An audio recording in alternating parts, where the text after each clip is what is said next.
నమస్కారం, welcome to GK news 9. Hello దోస్తులు, నమస్తే అందరికీ. నేనైతే ఒక చిన్న ముచ్చట చెప్తా.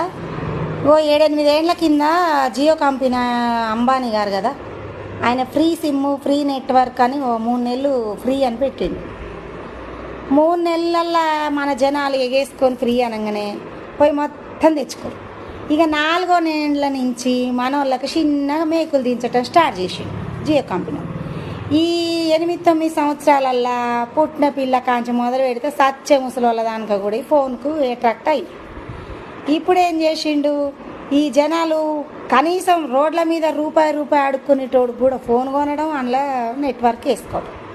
మనకు అడుక్కునేట దగ్గర నుంచి కూడా నెల 400-300 జియో కంపెనీ వాళ్ళకి కడుతున్నాను నెట్వర్క్కి. ఇక ఆ డబ్బులన్నీ తీసుకుపోయి మనోడు ఇక కొడుకుకి 1000 కోట్లు ఖర్చు పెట్టి ఇక పెళ్ళి చేస్తాడు.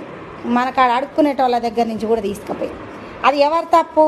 ఫ్రీ అనగానే సంకలు గుద్దుకుంటా పోయి మనం అది అలవాటు చేసుకున్నాం చూడు, మన తప్పు. బిజినెస్ తెలివితోటి ఎన్నో ఉపాయాలు ఆలోచించి మన మీద ఇట్లా ఎర్రేస్తారు. మనం ఎర్రి గొర్రెలం కదా, సంకలు గుద్దుకుంటూ పోతాం. గవర్నమెంట్లో కూడా అంతే. మనకు ఉచితాలకు ఎలా అట్రాక్ట్ అయితే ఇక మన పిల్లల తరాలు మొత్తానికి మన పిల్లల తరాలకు ఇక మొయ్యలేని గుట్ట తయారు చేసి పెట్టినట్టే. మనం ఇది నిజమో కాదో చెప్పు. ఈ వీడియో మీకు నచ్చినట్లయితే లైక్ బటన్ క్లిక్ చేయండి. మరిన్ని వీడియోలను పొందడానికి దయచేసి సబ్స్క్రైబ్ చేయండి.